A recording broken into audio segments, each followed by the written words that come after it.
Good morning. This is Father Stephen Kelly from St. John's Church in Detroit.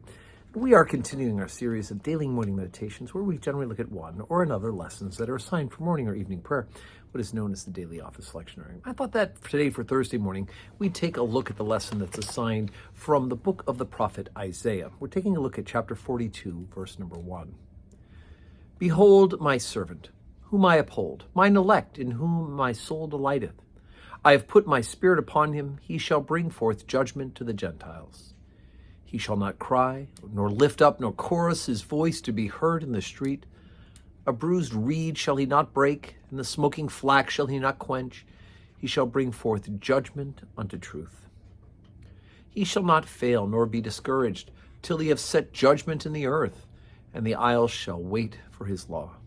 Thus saith God the Lord, he that created the heavens and stretched them out, he that spread forth the earth and that which cometh out of it, he that giveth breath unto the people upon it, and spirit to them that walk therein. I, the Lord, have called thee in righteousness, and will hold thine hand, and will keep thee, and give thee for a covenant for the people, for a light of the Gentiles, to open thee blind eyes, to bring out prisoners from the prison, to them that sit in darkness out of the prison house. I am the Lord. That is my name, and my glory will I not give unto another, neither my praise to graven images. Behold, the former things are come to pass, and new things do I declare. Therefore they spring forth, I tell you of them. So, obviously, Isaiah is receiving this prophecy from the Lord, and we need to look at it in a twofold way. First of all, Isaiah is talking about his current situation. God is revealing to him the current situation, and so in some ways, Isaiah is that servant. He's the one who is calling people back into relationship with God. Remember, they've been cast out, they've been defeated by the Babylonians, the people of the original covenant, because of their disobedience, because they have not followed the teaching of the Lord. And we know that it's not a straight line of holiness for the people of the original covenant. There's ups and there's downs, depending on the time and their leadership. So Isaiah, in some sense, is talking about the prophet as in the one who is giving the message. But in the bigger picture, he's talking still again about this prophecy of the coming servant, the one who is to come, who gains this title of Messiah or anointed one, right? Which is another word from the Greek, would be Christ. And so he's talking about the suffering servant, right? This is the elect. This is the one who's going to delight in. God's going to put a special spirit upon him, and it's going to give judgment to the Gentiles. Now, the people hearing this in Isaiah's time would think, all right, he's going to judge the Gentiles because they've done this to us.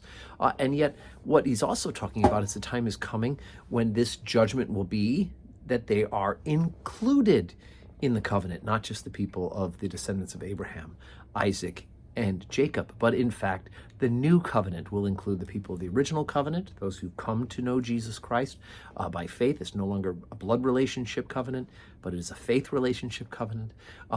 And that is not, therefore, exclusive to the people of Abraham, Isaac, and Jacob, but it includes them and all the Gentiles who also come to him by faith. So the Jews need to come by faith, the Gentiles need to come by faith. There is no distinction between the two, and that salvation, of course, is through Jesus Christ.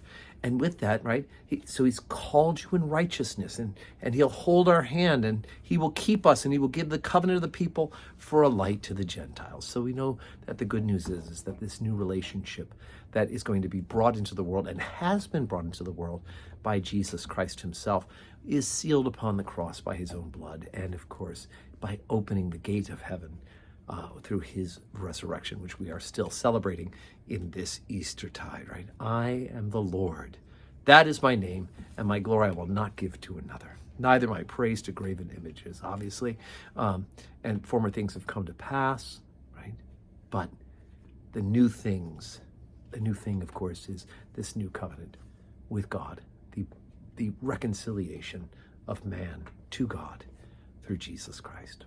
So wonderful to read these prophecies and to see in it Jesus himself. So today's Thursday, and we're on our spring and summer schedule. So there is a 9 o'clock service today, not later in the morning, but 9 a.m. at St. John's. And you can join us in person, or you can watch online at the places that you're watching this morning meditation. And may your day be full of blessings.